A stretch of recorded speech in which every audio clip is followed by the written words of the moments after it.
وإلهكم إله واحد لا إله إلا هو الرحمن الرحيم صدق الله مولانا العظيم وصدق رسوله النبي الكريم اللهم صل على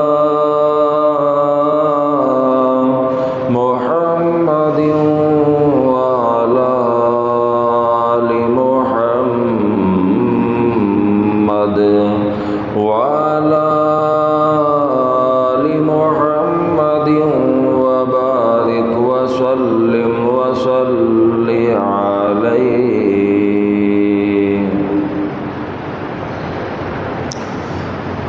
حمد و ثنا اللہ جل جلالہ کے لیے، درود و سلام امام الانبیاء حبیب خدا فخر انسانیت محسن اعداء یعنی دشمنوں کے بھی محسن، پتھر مارنے والوں کو دعائیں دینے والے پیغمبر اعظم امام اعظم اور پوری کائنات کے قائد اعظم جناب محمد رسول اللہ صلی اللہ علیہ وآلہ وسلم کے لیے میرے پیارے پیارے بھائیوں، دوستوں، بزرگوں، قابل صد احترام ماؤں بہنوں، عزیز طلبہ کرام و معززات طالبات، دعا ہے اللہ مالک الملک اپنی رضا اور رحمت کے ساتھ ہم سب کو جمعۃ المبارک میں اس گھڑی میں حاضری کو قبول و منظور فرمائے۔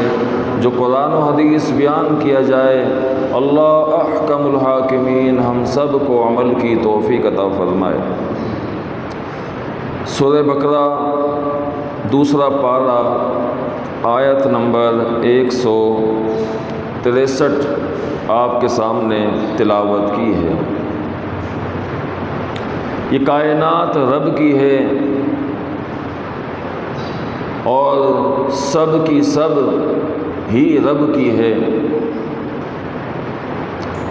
ایک ایک ذرہ اللہ رب العالمین کی تخلیق کا شاہکار ہے۔ جس جگہ جس طرف بھی نگاہ ڈالی جائے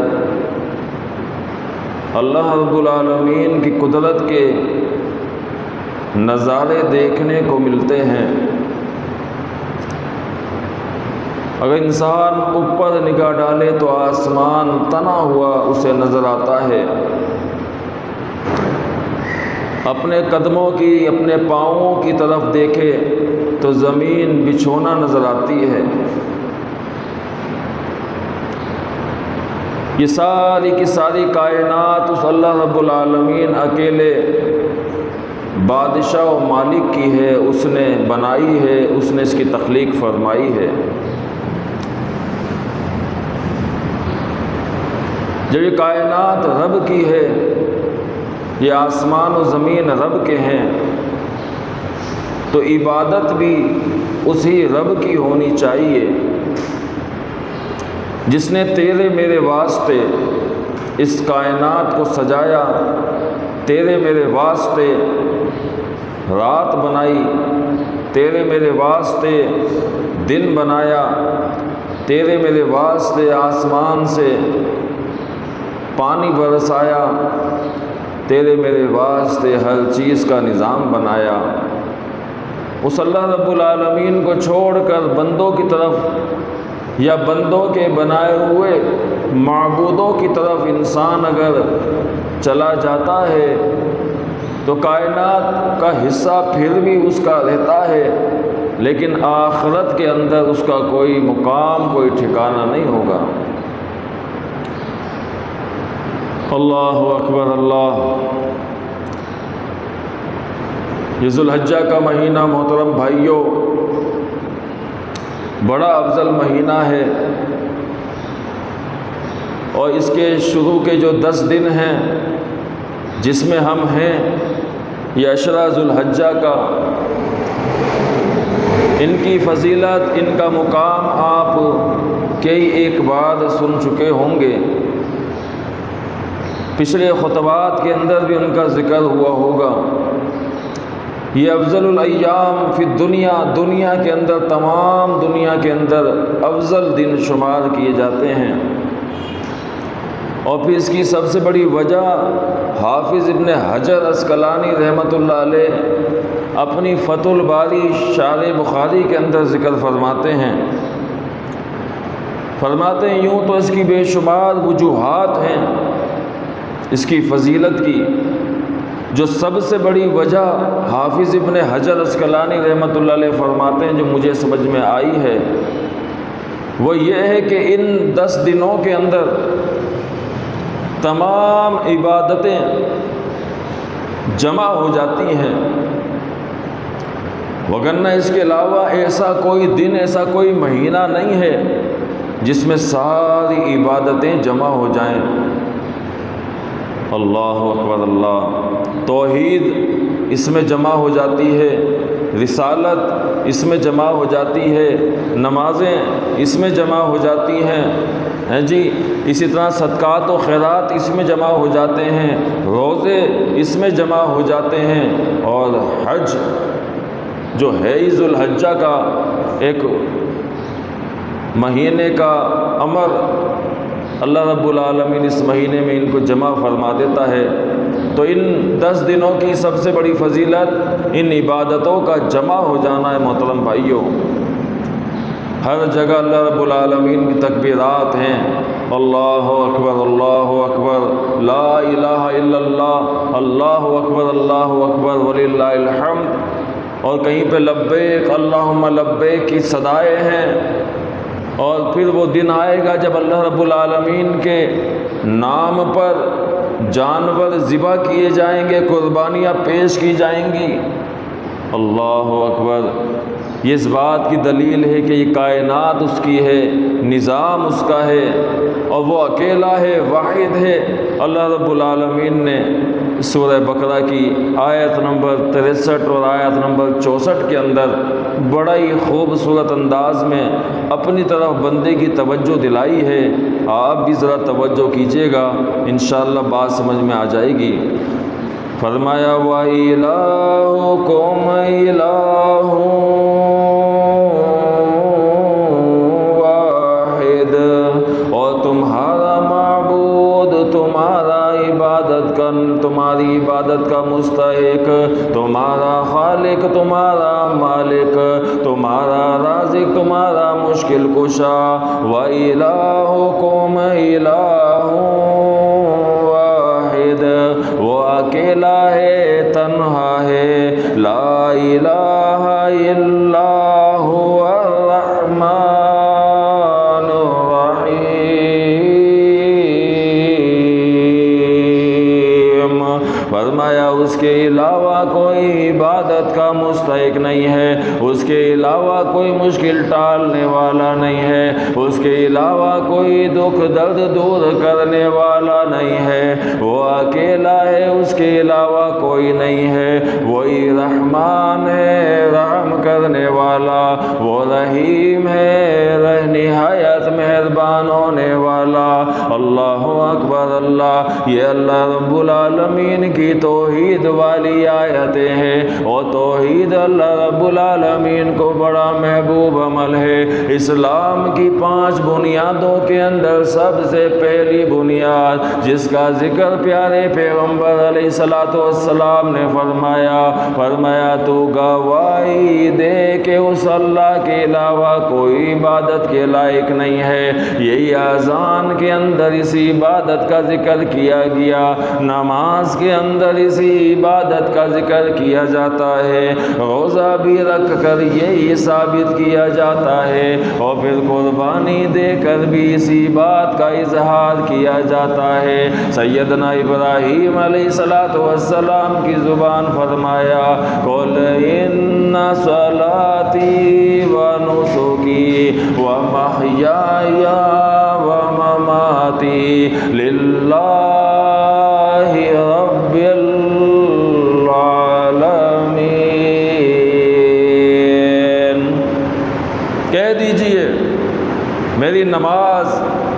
میری قربانی، میرا جینا، میرا مرنا اللہ کے لیے ہے۔ قربانی کے اندر بھی اسی توحید کا ذکر ہے۔ توحید کے علاوہ محترم بھائیوں کوئی ہے ہی چیز نہیں۔ اور توحید ہے کیا؟ اللہ رب العالمین کے کائنات کے اندر غور کرنا، فکر کرنا، لکیر کے فقیر بنے نہ رہنا کہ جناب بس نظام چل رہا ہے، ایسی چلتا رہے گا۔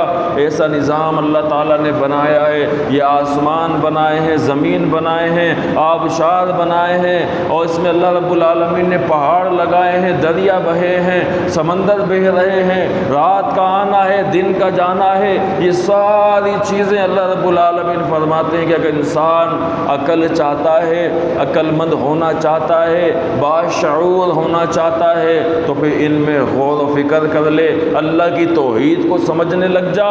جب اللہ کی توحید کو سمجھنے لگ جائے گا، اللہ رب العالمین سے باشعور بنا دے گا۔ اللہ اکبر اللہ۔ اگلی آیت میں اللہ رب العالمین نے اسی طرف اشارہ فرمایا ان فی خلق السماوات والارض، بے شک زمین و آسمان کی تخلیق کے اندر بہت بڑا نظارہ موجود ہے۔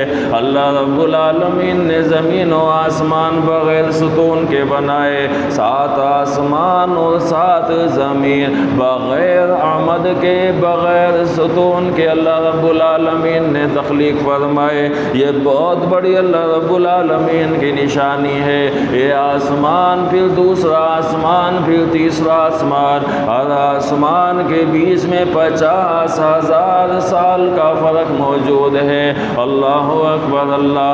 اسی طرح زمین اللہ تعالیٰ نے 7 تخلیق فرمائی، ہر زمین کے بعد دوسری زمین ہے، ہر زمین کے مابین 50,000 سال کا فرق ہے۔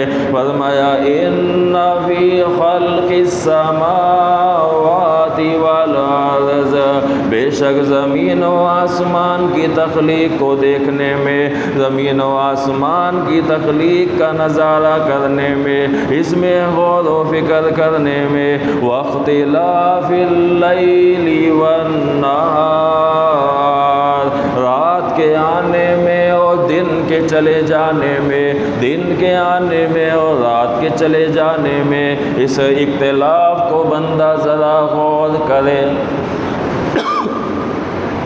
رات آ رہی ہے اور دن جا رہا ہے، کوئی حصہ دن کا باقی نہیں رہ جاتا، اور جب دن آتا ہے رات چلی جاتی ہے، کوئی حصہ رات کا باقی نہیں رہ جاتا کہ جناب یہ حصہ باقی رہ گیا ہے۔ مکمل اللہ رب العالمین کا نظام ہے۔ ان فی خلق السماوات والارض واختلاف اللیل والنہار، کس طرح اللہ رب العالمین کی تخلیق کا نظام، کب سے، جب سے اللہ رب العالمین نے تخلیق فرمائی ہے کائنات، اس وقت سے لے کے آج تک اور قیامت تک یہ سلسلہ چلتا رہے گا۔ اللہ اکبر اللہ اکبر۔ ہر چیز اپنے اپنے مقررہ وقت پر محترم ساتھیوں بھائیوں چل رہی ہے، اس میں تبدیلی نہیں آ رہی، اس میں بدلاؤ نہیں آ رہا۔ یہ اپنی ہوائیں، اپنی موسم، اپنی راتیں، اپنے دن اپنے اعتبار سے چلتے چلے جا رہے ہیں۔ فرمایا واختلاف اللیل والنہار، رات اور دن کے اختلاف کو دیکھنا چاہیے کہ کیسے اللہ رب العالمین رات لے آتا ہے، کیسے اللہ رب العالمین دن لے کے آتا ہے۔ جب دن آتا ہے تو پھر رات چلی جاتی ہے، اور جب رات آتی ہے تو دن چلا جاتا ہے۔ دن کو اللہ رب العالمین نے ذریعہ معاش بنایا، رات کو اللہ رب العالمین نے آرام کے لیے بنایا۔ فرمایا وَجَعَلْنَا نَوْمَكُمْ سُبَاتًا، فرمایا رات کو بندے تیرے واسطے آرام کے لیے بنایا۔ وَجَعَلْنَا النَّهَارَ مَعَاشًا، اور دن کو تیرے لیے روزگار کا ذریعہ بنایا۔ اللہ اکبر اللہ۔ وَالْفُلْكِ الَّتِي تَجْرِي فِي الْبَحْرِ، کشتیاں سمندر پہ چل رہی ہیں۔ اللہ اکبر اکبر اللہ. کئی وزنی منوں ٹنوں اور پھر حد نگاہ وزنی کشتیاں، جہاز، پانی کے جہاز. آپ دیکھیں اللہ رب العالمین فرماتے ہیں سمندر پہ تیر رہے ہیں، چل رہے ہیں سمندر پہ. یہ اللہ رب العالمین کی قدرت کا انتہائی زبردست کرشمہ ہے. ایک چھوٹی سی سوئی 1.5 انچ کی 1 انچ کی سوئی آپ سمندر پہ رکھ دیں، تھوڑی دیر بعد وہ سوئی آپ کو نظر نہیں آئے گی. کیوں؟ اس لیے کہ سمندر کے اندر چلے جائے گی. 1.5 انچ کی سوئی، باریک سی سوئی، نہ ہی کوئی وزن ہے نہ ہی کوئی اس کا جسم ہے، لیکن پھر بھی وہ سمندر کی تہہ پہ نظر نہیں آئے گی اور سمندر کی گہرائیوں میں چلے جائے گی. لیکن کشتی جس میں انسان کو بھی بھر لیا جائے، جانوروں کو بھی بھر لیا جائے، ساز و سامان کو بھی بھر لیا جائے، اور محترم بھائیوں کتنے سینکڑوں ہزاروں کنٹینر ایک ملک سے دوسرے ملک، محترم ساتھیوں بھائیوں، اسی سمندر کے ذریعے، سمندری سفر کے ذریعے، جہازوں کے ذریعے، کشتیوں کے ذریعے لائے جاتے ہیں. اور پھر بھی کشتی سمندر کی تہہ پہ بڑی روانی سے چل رہی ہوتی ہے. یہ کون چلانے والا ہے؟ یہ کون سی ذات ہے؟ اللہ رب العالمین فرماتے ہیں بندہ کبھی اس میں غور کر، فکر کر. تو سمجھتا ہے نہیں کشتی کا کام چلنا ہے اور سمندر کا کام ڈبونا نہیں ہے، یہ ایسے ہی چلے گا. لیکن کوئی ذات ہے جو چلا رہی ہے اور سمندر کو حکم دیا ہوا ہے، اس نے ڈبونا نہیں ہے.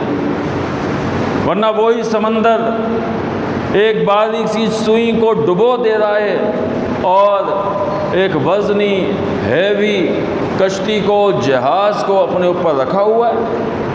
لیکن پھر جب اللہ کا حکم آتا ہے، پھر وہ وزنی کشتیاں بھی اور جناب تیز ترار کشتیاں بھی، جہاز بھی، جب اللہ کا حکم آتا ہے تو وہ بھی ڈوب جاتی ہے. اللہ اکبر. فرمایا والفلک التی تجری فی البحر. اللہ اکبر اللہ. ذرا اس کشتی کو، اس پانی کے جہاز کو ذرا دیکھ کس طرح سمندر کے تہہ پہ دوڑتا چلا جاتا ہے، تیرتا چلا جاتا ہے. والفلک التی تجری فی البحر. بحر سمندر پہ تیر رہا ہوتا ہے. فرمایا اللہ جی یہ کیا معاملہ ہے؟ بما ينفع الناس. یہ لوگوں کے فائدے کے لیے ہم نے بنایا ہے تاکہ لوگ ایک دوسری جگہ پہ سفر کر سکیں، آمد و در برآمد کر سکیں، ٹرانسپورٹ کا کام بڑی آسانی سے چل سکے. آج سے پہلے بھی اور آج بھی کئی معاملات اس سمندر کے ذریعے منتقل کیے جاتے ہیں، سمندر کے ذریعے سفر کیے جاتے ہیں. پھر ایک وقت تھا کہ حاجی حج کے لیے جاتے تھے، سمندر کا سفر کرنا پڑتا تھا، کئی مہینے سمندر کا سفر کر رہے ہیں، اور پھر اس میں ڈوب بھی جاتے تھے اور اس میں ہلاک بھی ہو جاتے تھے. جو ہلاک ہو جاتا تھا وہیں پہ اس کو غسل دیا جاتا، وہیں پہ اس کی نماز جنازہ پڑھائی جاتی اور پھر سمندر کے سپرد کر دیا جاتا، وہ اسی قبر بن جاتی تھی. بما ينفع الناس. فرمایا یہ سمندر کا سفر ہم نے لوگوں کے فائدے کے لیے بنایا، لیکن لوگ کی توجہ کرتے ہی نہیں. اللہ اکبر اللہ. وما انزل اللہ من السماء من ماء. فرمایا آسمان سے اللہ رب العالمین نے پانی برسایا. پانی آسمان سے نہیں بدلتا ہے، آسمان سے برستا نہیں پانی، سب جانتے ہیں پانی بادلوں سے برستا ہے. لیکن اللہ رب العالمین نے آسمان کا ذکر فرمایا. وجہ اللہ اکبر اللہ. سما کہا جاتا ہے جو چیز اونچی ہو، اونچی چیز کو سما کہا جاتا ہے، اسی سے السماء آسمان، آسمان اونچا ہے۔ تو اللہ رب العالمین کا یہاں پہ مراد یہ ہے کہ اونچائی سے بارش ہوتی ہے۔ دوسری آیات میں سحاب کے ذکر ہیں، بادلوں کے ذکر ہیں کہ ہم نے بارش برسائی بادلوں سے۔ اب کوئی منکر قرآن اور منکر حدیث اس بات کو اعتراض بنا کے رکھ دے کہ جناب تمہارے قرآن میں اختلاف ہے، بعض جگہ قرآن کہہ رہا ہے کہ آسمان سے بارش ہوتی ہے، بعض جگہ قرآن کہہ رہا ہے کہ بادلوں سے بارش ہوتی ہے، تو یہ تو آپس میں اختلاف ہے۔ اللہ، اختلاف نہیں ہے، تیری سمجھ کی کمی ہے، تیری آنکھوں پہ پٹی بنی ہوئی ہے، تو جہالت کے اندھیرے میں ڈوبا ہوا ہے۔ یہاں پہ لغوی مراد ہے اور حدیث سے اس معاملات کو سمجھا جائے گا، پھر حدیث ہمیں بتائے گی کہ اس سے مراد کیا ہے، اس سے مراد کیا ہے، بات کلیئر ہو جائے گی۔ اللہ رب العالمین نے جہاں پہ سما کا ذکر فرمایا وہاں سے مراد اونچائی ہے، اور پھر دوسری جگہ پہ اس کی توضیح بیان فرما دی کہ بادلوں سے بارش اللہ تعالیٰ برساتا ہے۔ یہ بارشیں کیوں ہوتی ہیں، ان کی وجوہات کیا ہے؟ کہیں پہ یہ رحمت بن جاتی ہیں، کہیں پہ یہ زحمت بن جاتی ہیں۔ اکثر 2 نمبر والوں کے لیے زحمت بنی ہوتی ہے، اللہ، اور صرف 2 نمبر والوں کے لیے نہیں، کئی ایک ایسے علاقے ہیں جو نشیب فراز میں آ جاتے ہیں، پریشانیوں میں آ جاتے ہیں۔ اس لیے پیارے پیغمبر علیہ الصلوۃ والسلام نے وہاں پہ دعا سکھائی ہے، اللہم صیبا نافعا، کہ اللہ اس بارش کو ہمارے لیے نفع والی بنا دیجئے گا۔ جب انسان اللہ رب العالمین سے دعا گو ہوتا ہے کہ اللہ جی اس بارش کو، برسنے والی بارش کو میرے لیے نفع والی بنا دے، میرے علاقے کے لیے نفع والی بنا دے، میرے شہر کے لیے نفع والی بنا دے، تو اللہ رب العالمین اس کی دعاؤں کو ضائع نہیں فرماتا۔ کئی عرصے سے 2 نمبر اور کئی نمبر جو ہے وہ ان معاملات کے شکار ہو جاتے ہیں محترم بھائیوں، لیکن ذرا آپ جائزہ لیجئے کتنے افراد ہیں جو یہ دعائیں پڑھتے ہوں گے۔ اکثریت دعا نہ پڑھنے والی ہے، اکثریت دعاؤں سے بالکل عاری ہے، انہیں پتہ ہی نہیں ہے کہ جناب کوئی دعا ہے بھی نہیں ہے۔ اگر سارے مل کر اللہ رب العالمین سے دعا کریں، اللہ رب العالمین اس پریشانی سے بچا لیں گے۔ بے شمار مثالیں ہیں۔ سیدنا یونس علیہ السلام کی قوم کے اوپر عذاب اللہ تعالیٰ نے لکھ دیا تھا، مقرر تھا۔ جناب یونس علیہ السلام نے علاقہ چھوڑ دیا کہ اب تم پہ عذاب آئے گا۔ اب قوم والے پریشان ہو گئے، عذاب آ کے رہے گا، کیا کریں؟ ساری قوم مجتمع ہو گئی، متحد ہو گئی، ایک بچہ بھی باقی نہیں تھا جو پیچھے رہنے والا تھا، کوئی بیمار بھی باقی نہیں تھا جو پیچھے رہنے والا تھا، جو نہیں جا سکتا تھا کسی کو ہائر کیا، ارینج کیا، کہا جناب مجھے لے کے چلو، اور پھر ایک میدان میں پہنچے۔ میدان میں پہنچ کے رو کے گڑ گڑا کے اللہ رب العالمین سے دعائیں مانگی۔ اللہ رب العالمین نے وہ اپنا عذاب جو لوح محفوظ میں لکھا ہوا تھا، اللہ اکبر، اللہ بدل دیا۔ اللہ تو قادر ہے نا، پھر اللہ کے لیے تو مشکل ہی کوئی نہیں۔ اللہ رب العالمین نے وہ عذاب ٹال دیا، اور اس عذاب سے یونس علیہ السلام کی قوم محفوظ ہو گئی۔ وجہ دعائیں سب نے مل کے کی۔ آج محترم بھائیوں ہمارا معاملہ یہ ہے کہ ہم تکلیف میں ہوتے ہیں، پریشانی میں ہوتے ہیں، انجوائمنٹ پھر بھی کر رہے ہوتے ہیں، پھر بھی انجوائمنٹ چل رہی ہوتی ہے۔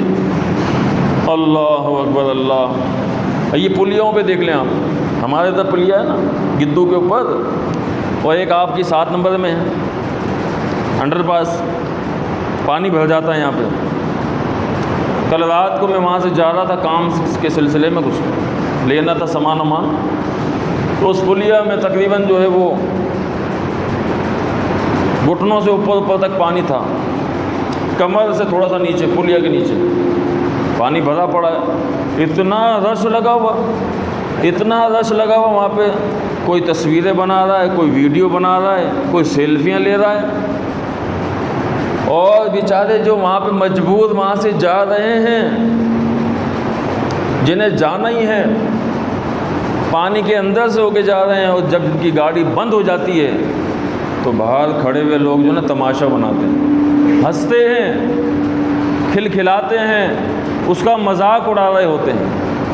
یہ حالات ہیں ہمارے، اور پھر ہم چاہتے ہیں کہ اللہ رب العالمین کی رحمتیں نازل ہوں۔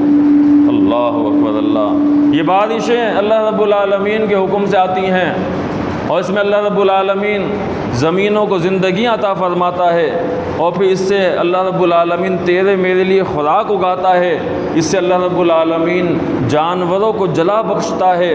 اللہ رب العالمین نے فرمایا وَمَا أَنزَلَ اللَّهُ مِنَ السَّمَاءِ مِن مَّاءٍ، فرمایا آسمان سے اللہ رب العالمین ہی تو ہے جو بارش برسانے والا ہے۔ فَأَحْيَا بِهِ الْأَرْضَ بَعْدَ مَوْتِهَا، فرمایا زمین کو اللہ رب العالمین زندگی عطا فرماتا ہے کہ یہ ایسے خشک علاقے ہیں، کہ یہ ایسے جناب علاقے ہیں جہاں پہ پانی کا نام و نشان نہیں، زمین بنجر ہوتی چلی جا رہی ہے، اس پانی کے ذریعے اللہ رب العالمین انہیں زندگیاں عطا فرماتا ہے۔ فرمایا فَأَحْيَا بِهِ الْأَرْضَ بَعْدَ مَوْتِهَا، ان کے مر جانے کے بعد، بنجر ہو جانے کے بعد اللہ رب العالمین انہیں زندگی عطا فرما دیتا ہے۔ فرمایا وَبَثَّ فِيهَا مِنْ كُلِّ دَابَّةٍ، پھر اللہ تعالیٰ اس میں وَبَثَّ، بسا یا بسو معنی ہے پھیلا دینا، فیہا، اس میں کس میں؟ زمین کی بات چل رہی ہے۔ بیٹا یہ گھٹنے چھوڑ دو، یہ ادب کے خلاف ہے گھٹنے پکڑ کے بیٹھنا۔ ہاں اگر بندہ تھک جائے نا پھر ایک گھٹنا پکڑ سکتا ہے، ایک گھٹنا پکڑ لے، کوئی شریعت نے اجازت دی ہے۔ فرمایا وَبَثَّ فِيهَا مِن كُلِّ دَابَّةٍ، پھر اللہ رب العالمین اس زمین میں دابہ پھیلا دیتا ہے۔ دابہ، اب دابہ کیا ہے؟ دابہ کہتے ہیں جانور کو۔ یہ قرآن ہے محترم بھائیوں، ہم ہر چیز پہ توجہ کر لیتے ہیں، کوئی میسیج آ جائے، کوئی واٹس ایپ میسیج آ جائے، کوئی فیس بک میسیج آ جائے، کوئی ٹویٹر آ جائے، کوئی پتہ نہیں فلاں جو میسیج آ جائے، ہم سارے میسیج دیکھ رہے ہوتے ہیں، لیکن اللہ رب العالمین نے جو قرآن میں میسیج بھیجا ہے وہ ہم نہیں دیکھ رہے ہوتے، اور جو بیچارہ بیان کر رہا ہوتا ہے اس کی بھی بات ایسے سنو گے جناب ٹائم پورا ہو نکلیں پھر، یہ کھیل تماشا چل رہا ہوتا ہے۔ فرمایا وَبَثَّ فِيهَا مِن كُلِّ دَابَّةٍ، اللہ رب العالمین زمین میں دابہ پھیلا دیتا ہے جب بارش ہوتی ہے۔ آپ کو کہیں نظر آیا دابے؟ بارشیں ہوتی ہیں، کون سے جانور پھیلا دیتا اللہ تعالیٰ؟ آپ نے دیکھا ہوگا یہ اس کا حال بھی جو ہے نا ہماری حکومت کی طرح ہو رہا ہے، اس کے قریب ہو رہے ہیں نا تو شور مچا رہا ہے، دور ہو رہے ہیں نا تو خاموش ہو رہا ہے۔ یہی حال ہماری حکومت کا ہے، اس کے ساتھ ساتھ چلو نا تو جناب بس وہ بیڑا غرق کر دیتی ہے، اس سے دور رہو نا پھر بندہ سکون میں۔ اللہ تعالیٰ ہمارے اسپیکروں کو اللہ تعالیٰ جو ہے ہماری ان کی اصلاح فرمائے۔ آپ نے دیکھا ہوگا جب بارش ہوتی ہے نا تو کیڑے مکوڑے نکل آتے ہیں، اور کیڑے مکوڑے پرانے ہی ہوتے ہیں، اللہ تعالیٰ ان کو پر دے دیتا ہے، چیونٹے بغیر پر کے جب بارش ہوتی ہے تو ان کے پر نکل آتے ہیں، اور کتنی جلدی سیکنڈوں منٹوں میں نکلتے ہیں ان کے پر، ایسا لگتا ہے کہ انہوں نے اپنے اندر چھپا کے رکھے ہوئے تھے پر، وہ جیسی بارش ہوئی پر نکل آیا۔ یہ پر نکالنے والی ذات کون ہے؟ اللہ رب العالمین۔ اچھا پھر ان کے پر نکلنے کی وجہ کیا ہوتی ہے؟ ان کے پر نکلنے کی وجہ ہوتی ہے کہ اللہ رب العالمین ان کا خاتمہ چاہتا ہے، خاتمہ چاہتا ہے۔ جس کے پر نکل جاتے ہیں پھر اس کا خاتمہ جلدی ہو جاتا ہے۔ ہم نہیں کہتے ہمارے معاشرے کے اندر لگتا ہے اس کے پر کاٹنے پڑیں گے، اب اس کے پر نہیں ہیں، مطلب بہت اونچی اڑان اڑ رہا ہے، اس کو نیچے لے کے آنا پڑے گا۔ تو اللہ رب العالمین ان حشرات الارض دابہ کو پر لگا دیتے ہیں۔ کتنے کیڑے ہوتے ہیں، کتنے کیڑے مکوڑے ہوتے ہیں، وہ پھیل جاتے ہیں۔ پچھلی سے پچھلی بارشوں میں مجھے یاد ہے، سحری تھی، رمضان چل رہے تھے، اللہ اکبر اللہ، سحری کھانا مشکل ہو گئی تھی، اتنے کیڑے آ گئے تھے، اور پھر ٹڈیاں آ گئی تھی بیچ میں، آپ کو یاد ہوگا نہ یاد ہو۔ بہرحال اچھا، اس میں ایک جانور اور نکلتا ہے بارشوں میں۔ آپ نے کبھی غور کیا ہو کہ جب بارش ہوتی ہے تو ایک زمین سے خوشبو اٹھتی ہے جسے ہم کہتے ہیں مٹی کی خوشبو؟ وہ مٹی کی خوشبو نہیں ہوتی، وہ مٹی کی خوشبو نہیں ہوتی ہے، وہ زمین سے ایک دابہ نکلتا ہے، ایک بیکٹیریا نکلتا ہے، ایک وائرس نکلتا ہے جو زمین دکھائی نہیں دیتا۔ وہ بہت سارے بیکٹیریا ہیں، بہت سارے وائرس ہیں جو دکھائی نہیں دیتے ہیں، خوردبین کے ذریعے نظر آ جائیں گے ہو سکتا ہے آپ کو۔ وہ زمین سے وہ دابہ نکلتا ہے اور پھر نکلنے کے بعد وہ پھٹ جاتا ہے، بس اتنا اس کا کام ہوتا ہے۔ پھر اس کی خوشبو آپ کو محسوس ہوتی ہے۔ بعض اوقات یہ عام طور پر بھی پانی پڑنے سے، زیادہ پانی پڑنے سے زمین سے نکل آتا ہے، لیکن اکثر جو ہے وہ بارشوں میں دابہ نکلتا ہے۔ اب یہ مسجد ہے، اب بارش ہو رہی ہو، اب سارے علاقے جو ہے وہ بالکل مٹی سے تو دور ہیں، کوئی کھیت نہیں ہے، کھلیان نہیں ہے، زمینیں نہیں ہیں، کوئی معاملہ نہیں ہے، زمینیں روڈ بنے ہوئے، پکی پکی عمارتیں ہیں، کہاں مٹیاں اتنی؟ وہی مٹیاں جو پرانی کچرے والی ہیں، خراب مٹیاں جو ہمارے گھر سے نکلی ہوئی ہیں، ہمارے روڈ کی جمع ہوئی ہوئی ہیں۔ بارش ہو رہی ہے، اسی مٹی سے مہک اٹھ رہی ہے۔ یہ مہک کہاں سے آئی ہے؟ یہ مہک اللہ رب العالمین ذکر فرمایا، ذرا توجہ کر، فرمایا وَبَثَّ فِيهَا مِن كُلِّ دَابَّةٍ، اور پھر جب اللہ تعالیٰ بارش نازل فرماتا ہے، زمین میں جانور پھیلا دیتا ہے، مختلف قسم کے جانور پھیل جاتے ہیں۔ وَتَصْرِيفِ الرِّيَاحِ، اللہ رب العالمین ہواؤں کو مسخر فرما دیتا ہے۔ وَالسَّحَابِ الْمُسَخَّرِ بَيْنَ السَّمَاءِ وَالْأَرْضِ، اور زمین و آسمان کے بیچ میں اللہ رب العالمین نے یہ بادلوں کو ٹھہرا دیا ہے کہ منو ٹنو اپنے اندر پانی لے کے چلنے والے یہ بادل ہوا کرتے ہیں۔ اگر اللہ کا حکم آ جائے کہ ایک ساتھ پانی چھوڑ دے تو سارے کے سارے شہر والے ہلاکت میں پڑ جائیں، لیکن حکم ہوتا ہے کہ قطرہ قطرہ برسانا ہے۔ اتنے بھاری بھرکم پانی کو لینے والے یہ بادل جن کی وزن کچھ بھی نہیں ہوتی، روئی کے گالا ہوا کرتے ہیں، اللہ رب العالمین نے نشانی بیان فرمائی، وَالسَّحَابِ الْمُسَخَّرِ بَيْنَ السَّمَاءِ وَالْأَرْضِ، آسمان و زمین کے بیچ میں یہ کون سی ذات ہے جو بادلوں کو ٹھہرانے والی ہے؟ یہ کون سی ذات ہے جس میں پانی جمع کروانے والی؟ یہ کون سی ذات ہے جو حکم دیتی ہے بارش برسنے لگ جاتی ہے؟ آسمان و زمین کے بیچ میں چلتے چلے جاتے ہیں۔ کہیں آپ نے نہیں سنا ہوگا کہ فلاں جگہ بادل گر گیا ہو۔ اللہ اکبر، اللہ اللہ کے حکم کے تابع ہے۔ ہاں اگر کوئی تابع نہیں ہے، تبع سے نکل گیا ہے، پیروی سے نکل گیا ہے، تو وہ یہ حضرت انسان ہے۔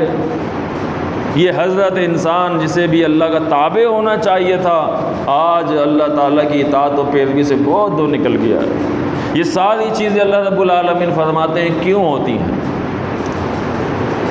آسمان و زمین کی تخلیق، رات و دن کا آنا،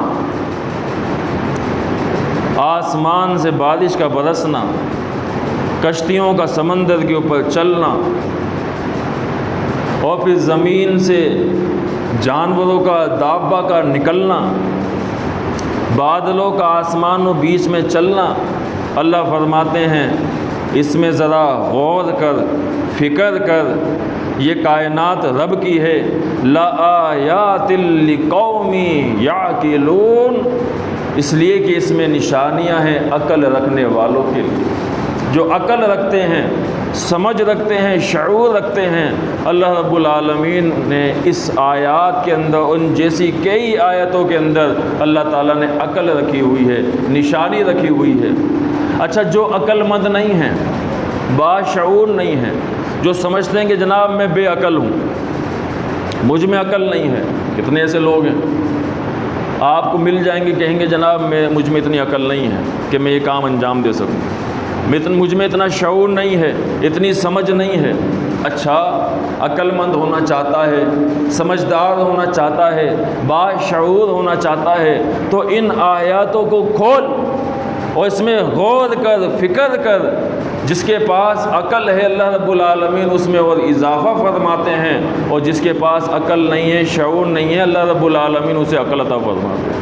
اللہ اکبر، اللہ، یہ ہے اللہ کے نظارے، اللہ کی قدرت کے کرشمے، جو کائنات کو چلانے والا ہے۔ اسی کے نام پہ محترم بھائیوں کی قربانی کا دن آنے والا ہے۔ یہ قربانی کا دن اسی اللہ رب العالمین کی یاد کو، ابراہیم علیہ السلام کی سنت کو تازہ کرتی ہے کہ لوگوں قربانی دینے والے بنو، قربانی لینے والے نہیں بنو۔ جب قربانی دینے والے بنو گے اللہ رب العالمین تمہیں عطائیں پہ عطائیں فرمائے گا، اور جب قربانی لینے والے بنو گے کہ جناب ہمیں قربانی دے دو، ہمیں قربانی دے دو، ہمیں قربانی دے دو، یہ ہوتا تھا کہیں نبی علیہ السلام کے زمانے میں کہ جناب آپ ہمیں قربانی دے دیں، آپ ہمیں قربانی دے دیں، آپ ہمیں قربانی دے دیں۔ قربانی دینے والے بنو۔ کتنے ایسے لوگ ہیں، آخری بات کہہ کے اپنی بات کو ختم کر دو، ٹھیک ہے داؤد بھائی؟ کتنے ایسے لوگ ہیں جو خون تلاش کر رہے ہوتے ہیں، خون، کہ جناب میری امی ہاسپٹل میں ایڈمٹ ہیں، میرے ابو ہاسپٹل میں ایڈمٹ ہیں، میری بہن میرے بھائی ہاسپٹل میں ایڈمٹ ہیں، خون چاہیے، خون چاہیے، خون دے دے، کوئی خون دے دے۔ کتنے ایسے لوگ آپ کو ملے ہوں گے۔ اچھا، اس سے پوچھا جائے کہ جناب کون سا خون چاہیے، کہا جناب فلاں پازیٹیو چاہیے، فلاں نگیٹیو چاہیے۔ تیرا کون سا ہے؟ کہا میرا وہی خون ہے، وہی نگیٹیو، وہی پازیٹیو ہے۔ تو تو کیوں نہیں دیتا؟ کہا نہیں، وہ میں نے کبھی دیا نہیں ہے نا، مجھے ڈر لگتا ہے۔ استغفر اللہ۔ یہ حالات ہیں۔ تیرے والد کو، تیری والدہ کو، تیرے بھائی کو، تیری بہن کو، تیرے عزیز و اقارب کو خون چاہیے اور تو مانگتا پھر رہا، تو نے خود کیوں نہیں دیا؟ اس لیے فرمایا کہ دینے والے بنو، لینے والے نہیں بنو۔ جو دینے والے بنتے ہیں اللہ رب العالمین انہیں عطائیں فرماتا ہے۔ اقول قولی ھذا استغفر اللہ لی ولکم ولسائر المسلمین۔ رب ارحمہما کما ربیانی صغیرا۔ الحمدللہ۔ اما